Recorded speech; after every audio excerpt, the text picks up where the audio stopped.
Karena buat saya film Kang Sola ini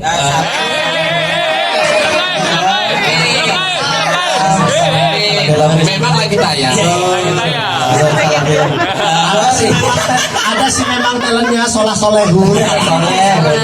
Oke, ini film yang buat kita ngerjainnya penuh dengan sukacita sekaligus beban ya teman-teman. Sukacita karena akhirnya bisa berkumpul kembali di set bersama orang-orang ini, bersama-sama berkarya lagi dengan visi yang sama, yaitu membuat film selucu mungkin yang kita bisa bikin. Tapi di saat yang bersamaan beda banget apa ya, beban mentalnya dibandingin film yang pertama. Kalau film yang pertama benar-benar pure have fun aja. Kalau ini kayak ada beban, kayak ekspektasi penonton gimana ya nanti gitu. Jadi ya kita bekerja lebih keras. Terutama sebenarnya yang paling berat itu pada saat nentuin pilihan cerita. Kita mau kemana nih di film yang sekarang? Itu yang keputusan yang paling berat. Kayaknya setelah kita memutuskan itu mau ke panti jompo, setelah kemarin ada bumbu horor, sekarang bumbunya investigasi gitu ya. Dari situ setelah itunya ketemu, kayaknya jalan kita udah lebih oke, let's go gitu, udah lebih lancar. Jadi lebih yakin gitu. Iya, yang berat tuh yang di awal tuh, yang kita sampai outing ke Singapura, yang kita ke kasino. Kemana? Ke kasino ketemu siapa? Ke kasino kan? Maksudnya ziarah.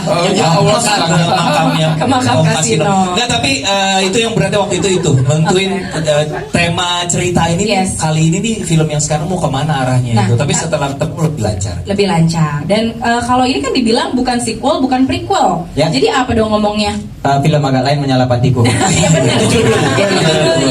Emang benar kok, cuma pemain aja udah biar produsernya jawab. Oke, sorry, maaf. Sebenarnya konsep ini sudah bukannya gede kepala ya, tapi dari awal banget tuh kita udah mikir ini kalau film pertama sukses, lantas apa yang akan kita lakukan gitu. Jadi kita udah mikir ini kita mau lanjutkan dengan konsep yang mungkin kita terinspirasi dari apa yang dilakukan sama legend kita Warkop DKI, yaitu dari film ke film tuh mereka bisa jadi apa aja tanpa harus mikirin sequel atau prequel atau spin-off dengan karakter yang sama. Jadi pokoknya Boris Oki Jegal Bene kali ini ngapain sih? Ya udah namanya sama, tapi dunianya, ceritanya, karakternya bisa kita riset total, dan itu yang kita lakukan. Gitu. Itulah yang terjadi. Iya. Kita bikin film pasti agak lain, kita harus pakai bumbu utamanya adalah komedi. Cuman komedi ini kita mau ke arah mana ya? Kita tentukan adalah sebenarnya agak lain satu, walaupun kita bumbunya horror, ujung-ujungnya kita kan jualnya drama komedi film ini.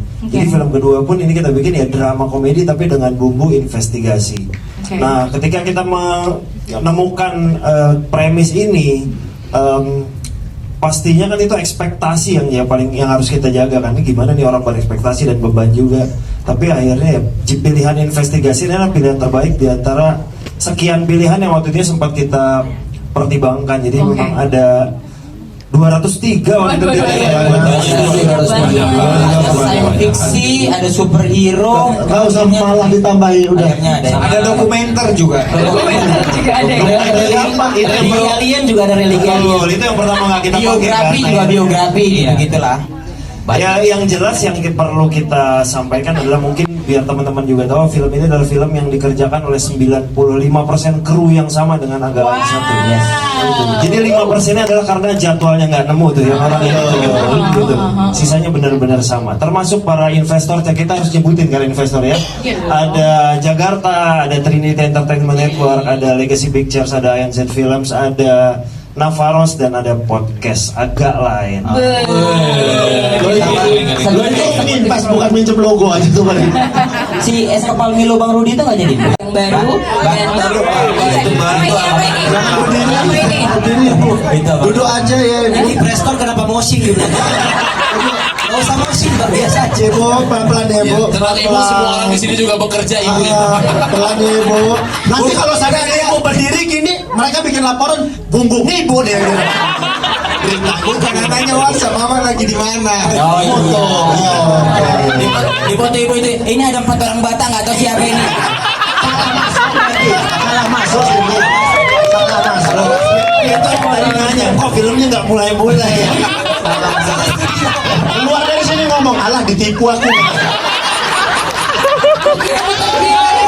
Film rupanya enggak, alah bohong ya orang itu. Kira filmnya teater. Podcast, rumahnya live podcast. Oh iya, saudara kita udah bisa duduk tenang, semua ya. Oke. Aco. sebelumnya itu kan memang secara settingnya udah langsung pasar malam, udah Iya. kita udah memberikan image tuh yang meriah gitu ya. Sementara di sini tuh kayak kita pengen bikin semacam paradoks gitu. Iya. Ketika kita melakukan pengejaran buronan, kayaknya dari 1 sampai 10 panti jompo nggak masuk dalam pilihan deh, tempat bersembunyi buronan gitu. Makanya kita memilih sesuatu, ya itu dia uniqueness-nya kita kejar juga. Iya. Yang biasanya kalau ngejar buronan itu ya ada di tempat-tempat klub malam atau di mana, kita di panti jompo gitu. Justru di tempat yang kata orang itu dingin, sendu, tapi justru ini kita bikin jadi satu arena bermain yang paling menyala justru di sini gitu. Dan inilah yang akan kita harapkan menghadirkan kelucuan-kelucuan dari bentrokan situasinya. Karena bagaimana apa yang terjadi jika seorang buronan ngumpetnya di panti jompo gitu. Nah, Jadi disitulah kita berusaha bikin sesuatu yang fresh lah, karena sepanjang ingatan saya juga kayaknya masih jarang film komedi yang menggunakan panti jompo sebagai main setting ya gitu. Karena panti jompo kan dikenalnya sebagai sebuah tempat yang entah menyeramkan atau yang terlalu dramatis atau apa. Di kita justru kita jadikan arena bermain paling menyala gitu di sini. Gitu. seru banget. Malah jadi arena bermain ya. Kalau ini pengen jelas gitu. Sama setnya terlalu kecil ya. Ya. Kameranya di bawah handuk gitu. Di mana, Bu? Di mana panti pijat? Sorry, Riz, kalau misalnya yang di mall-mall tuh gede-gede ya. Kan tempat duduknya kecil.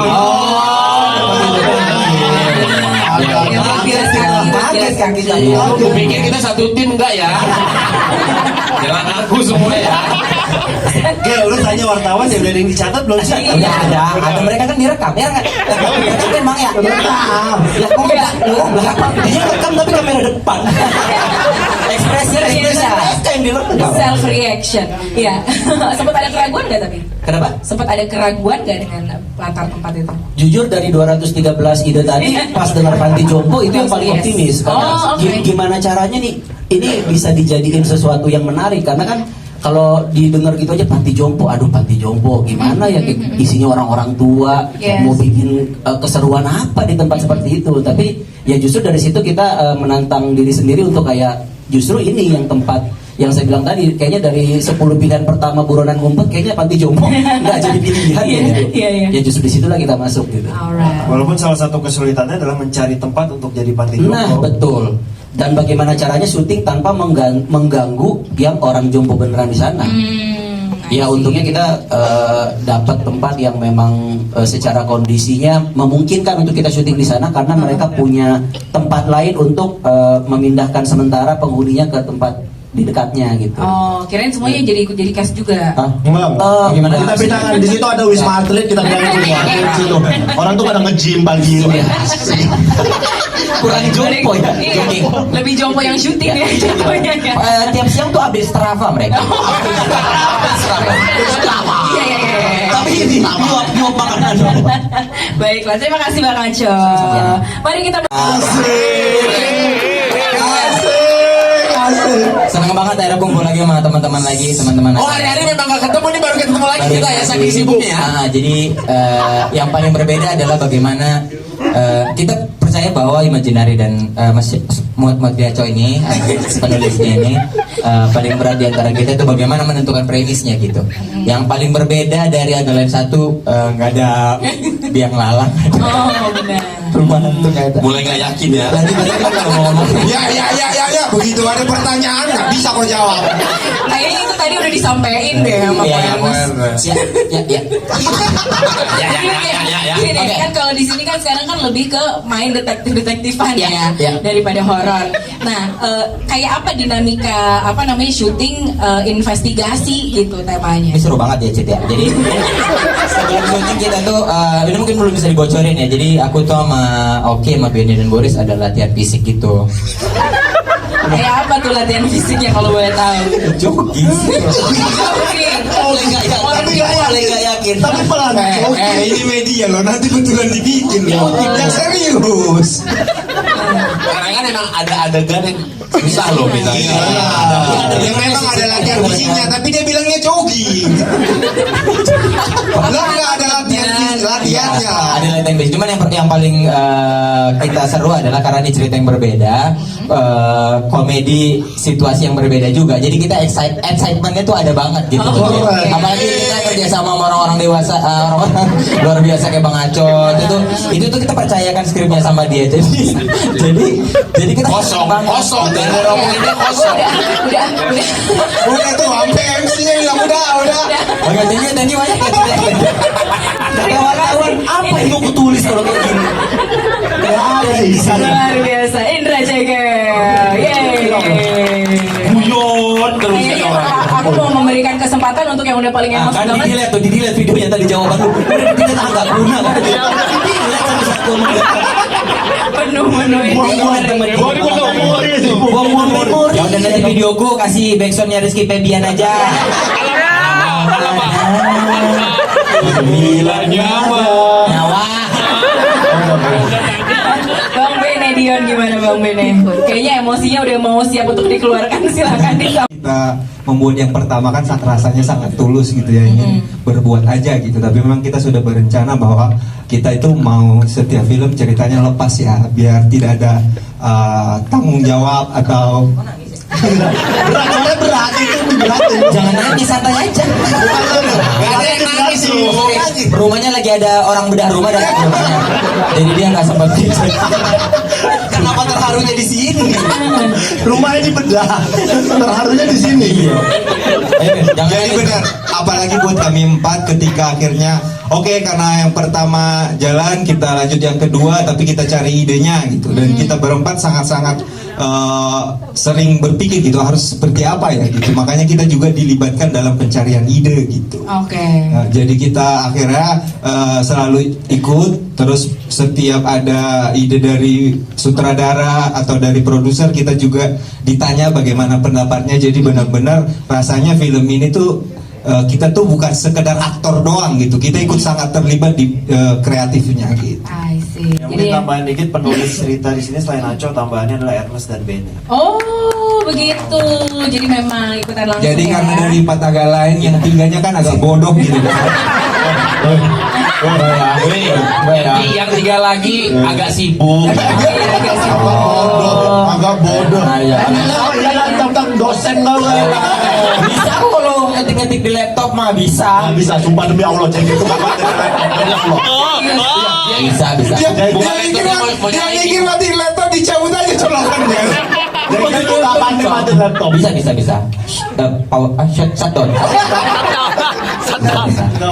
Agak di Bisa. force chat ya terus ya. Oke. Oh berarti Bang Bene juga ikut menulis juga Ya, ya. Bene ngejagain lah dia. Bukan, apa bilangnya? Ngejagain lah. Story development. Iya. Jadi dari Oke, pengembangan ceritanya kita ngerjain bertiga dari premis sampai apa ya, cerita garis besar ceritanya lah. Ketika kita udah sepakat sama garis besar ceritanya, Aco lanjut nulis skenario nya gitu. Ah gitu.